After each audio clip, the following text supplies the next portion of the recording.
Vamos lá para Ruth. Ruth é antes do Samuel, depois dos Juízes. 8º livro da Bíblia, capítulo 1. Ruth, capítulo 1.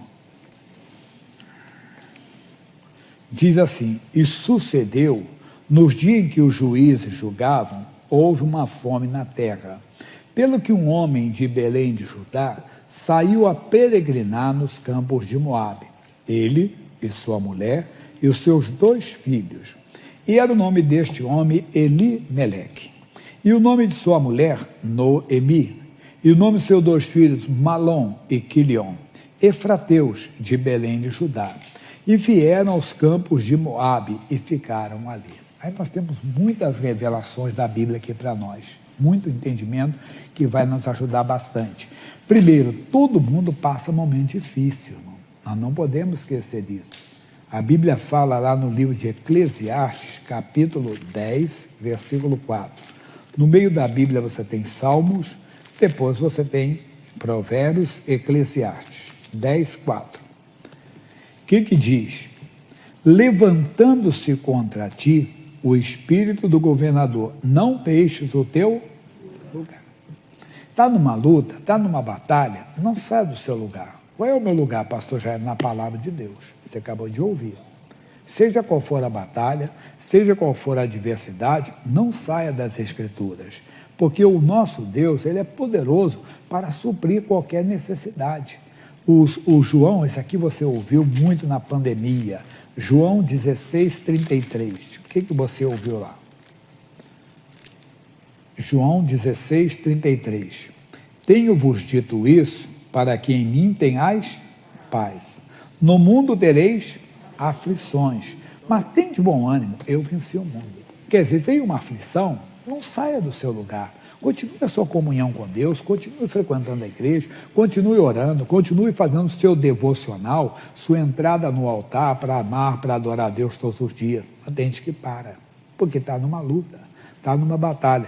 Às vezes é em casa, né? Às vezes é na saúde, às vezes é na vida financeira, mas seja qual for, olha o que Jesus vai falar para nós através do apóstolo Paulo na carta aos Filipenses, capítulo 4, versículo 11. Versículos 11, 12, 13, né? O 13 você conhece bem, mas eu quero ler o 11 para você. Não digo isso por necessidade, porque já aprendi a contentar-me com o que tenho. Sei estar abatido, sei ter abundância. Em toda maneira e em todas as coisas estou instruído, tanto a ter fartura como a ter fome, tanto a ter abundância como a padecer necessidade.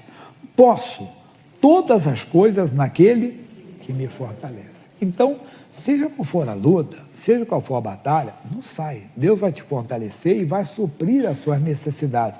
Ainda aqui no capítulo 4, versículo 19. O meu Deus, segundo as suas riquezas, suprirá todas as vossas necessidades em glória por Cristo Jesus. Então, está numa luta, não sai do seu lugar. No casamento, não procura tua mulher. Mas minha mulher não me dá atenção, meu marido não me dá atenção. É uma aflição que você está tendo. Não sai do seu lugar. Deus vai suprir a sua necessidade. Ore que Deus muda o seu marido, muda a sua esposa. Não pense em outra pessoa, nem pensamento deixe entrar. É a situação financeira. Amigo, os antigos já diziam, mais vale pouco com Deus, entenda bem, do que tudo nesse mundo sem Ele. É verdade. Vai que Deus abençoa, como diz o tradicional arroz com feijão, mas com a bênção de Deus, é melhor do que ter um bife acebolado, não sei o quê, mas onde tem coisa errada. Então, vá que Deus vai abençoando, Deus vai suprir, não saia do seu lugar. Igreja, eu não estou sentindo muita alegria. Talvez seja você, peça a Deus um renovo, Deus vai te dar um renovo, vai avivar você, talvez você vai ser uma bênção para aquela igreja, para aquele ministério de intercessor, você vai interceder pela igreja, você vai clamar pela igreja, não é ficar de um lado para o outro não. Então vamos voltar lá onde nós começamos, no Ruth. Ele então, esse homem chamado Elimeleque, fez o que nós não devemos de fazer, mas ele fez. O que ele fez, pastor Jaime? Nós vamos ver aqui. Aí diz aqui o versículo 1, 2, e era o nome desse homem Elimeleque. Você sabe o que quer dizer Elimeleque? Ele vai colocar ali para vocês. Olha o que quer dizer Elimeleque. Cadê o rapaz de lá? É assim, dá assim, meu Deus é real. Irmão, você tem um Deus que é real. Ele tinha também. Mas aí ele foi e saiu. De onde ele saiu? De Belém, Judá. Você sabia que Belém quer dizer... O que quer dizer Belém? Casa de pão. Ele saiu da casa de pão. Até na casa de pão, às vezes, pode ter uma necessidade. E foi para Moabe. Moabe é um país de origem pecaminosa. Sabe quem era o pai do Moabe? Era o seu avô. Não que era um devasso, não. Um incestuoso, não.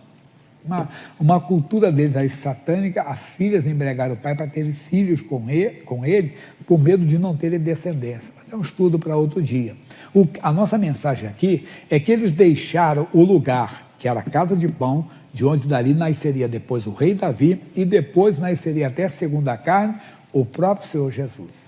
Então eles deixaram aqui, eles foram para Moabe, foram para lá. Diz o versículo seguinte: e morreu Elimeleque, marido de Noemi, e ficou ela com seus 2 filhos, depois que eu for falar dos nomes deles, os quais tomaram para si mulheres moabitas, e era o nome de uma Orfa, e o nome de outra Ruth, e ficaram ali quase 10 anos. Tem gente que acha que está fazendo coisa errada, mas que Deus não liga, não. Deus sabe, do jeito que talvez você já ouviu alguém falar, do jeito que eu sou, Deus me usa.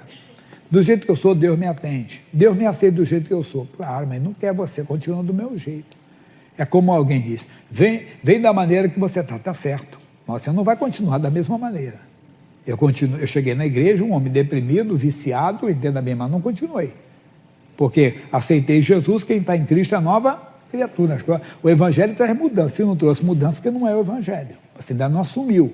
Quando a pessoa tem um encontro com Jesus, ela muda completamente. É uma mudança que Deus faz. Eles então foram para Moabe e pegaram o costume de lá. Casaram com mulheres moabitas, o que era contra a lei de Moisés. Diz que os moabitas não entravam segundo tantas gerações. Então eles não poderiam fazer aquilo. Mas fizeram. E o que aconteceu com eles? E morreram também ambos. Malom e Quilion. Você sabe o que quer dizer Malom? Sabe o que quer dizer Malom? Vai colocar ali para vocês. Malom quer dizer doença. Parece cômico, né? Mas não é trágico. Segundo nome, Quilion. Quilion quer dizer definhamento. Mas o que tem a ver conosco? Como é que são os filhos de Deus hoje? Será que são Malom e Quilion? Vida curta? Eu não estou falando de vida curta de pessoa que morreu cedo, não. Não. É vida curta espiritual, irmão. Não ficam muito tempo na igreja, não permanecem muito tempo na congregação. Quem foi o filho de Malom? Não teve. Quem foi o filho de Quilion? Não teve. Há um estudo americano que diz que a maioria do crente, do cristão, ele é estéril. O que é isso? Ele não ganha uma pessoa para Jesus sequer. A vida é curta. Às vezes nós temos que ouvir isso. Queremos ser Malom na igreja? Queremos ser Quilion? Filhos de Deus. Filhos, entenda, de Elimeleque, que tinha um Deus real. Nós temos um Deus real. Nós temos um Deus real, mas será que não estamos formando Malom, Quilion? Pessoas que ficam pouco tempo na igreja, que morrem, mas não é fisicamente, morrem espiritualmente. Cedo ou cedo se desviam, não é? Há uns anos atrás, eu falei, por favor, com todo temor, eu nunca falo de religião, de igreja, de ninguém, nada disso, com todo temor. Mas eu falei para eles lá fora, para a igreja, para alguns irmãos, reunião de pastores, a igreja evangélica tem que abrir os olhos, senão ela vai ficar igual a católica.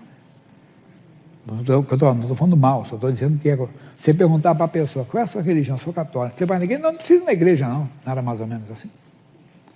A pessoa ia na católica, mas você também, vamos no terreiro de feitiçaria, vamos lá, tomar um passo lá. O cristão não. Ele aprendeu, o cristão que segue a palavra, ele aprendeu que isso é adultério espiritual. Mas será que estamos formando Quilion, Malom? Pessoas doentes na igreja, definhadas, que vão embora cedo, que têm vida curta na igreja, entendem e não frequentam mais? Não. Nós somos filhos de Deus, irmão. A todos quantos o receberam, deu-lhes o poder de serem filhos de Deus. A igreja de Cristo tem que acordar. E o A igreja tem que acordar, os dirigentes, os pastores, nós temos que acordar. Te dá o quê? Dá o pão, porque nós temos a casa de pão. Dá o pão verdadeiro. E não desejar o pão de Moabe, quer dizer, do mundo. Lembra da Bíblia? Não vos conformeis com esse mundo. É bonitinho, mas não é. É como eu falei, juventude não briga comigo, mas é um termo muito usado no meio da juventude. Eu sou um cristão progressista, não, eu sou um cristão conservador. Mas, por favor, não tem nada a ver com política, não. Conservador porque Jesus Cristo é o mesmo ontem, hoje e o será eternamente. Jesus não muda. Ele é o mesmo, mas a igreja acha bonito e começa então, não, porque a igreja hoje tem que se adequar ao mundo. Não, o mundo tem que se adequar à igreja. A palavra de Deus, ela precisa de ser adequada, não precisa. A igreja, o mundo é que tem que se adequar à palavra de Deus. Ela é tão moderna como era 2000 anos atrás. Deus sabe, Deus é sábio. Ele escreveu para sempre. Ele disse mesmo, os céus e a terra, as minhas palavras não hão de passar. Mas por que eu estou dando essa mensagem? Porque eu não quero filhos, entenda bem, de Deus como Malom e Quilion, que são doentes, são definhados, que têm vida curta, entenda bem, e que não deixam ninguém. Não tem descendência espiritual. Poxa, aquele colega de trabalho está lá, eu ganhei ele para Jesus. Sabe que alguém já falou isso para você? Obrigado, irmão, você me levou para Cristo. O pessoal costuma até usar o termo às vezes, você é meu pai na fé. É muito comum isso no meio. Pai é Deus, mas é o modo de falar às vezes. Você é meu pai na fé, você me ganhou para Jesus. Meu irmãozinho, acorda a igreja de Cristo. Nós temos que despertar, sacudir o povo, trazer o povo para o fogo do Espírito Santo, fazer a igreja amar a Deus, adorar a Deus e ter vida própria. Quando surgir luta, não vou procurar Moabe, não vou procurar Babilônia, vou ficar em Belém, vou ficar na minha congregação, vou buscar Deus, vou buscar a presença de Deus, vou buscar a força do Senhor. É isso que temos que fazer. Ele tinha dentro de si já essa vontade. Foi.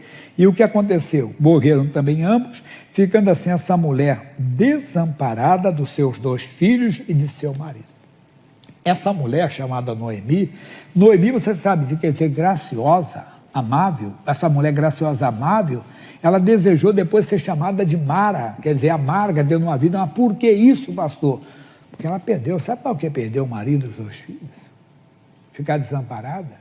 E diz assim, então se levantou ela com as suas noras e voltou dos campos de Moabe, porquanto na terra de Moabe ouviu que o Senhor tinha visitado o seu povo dando-lhe pão.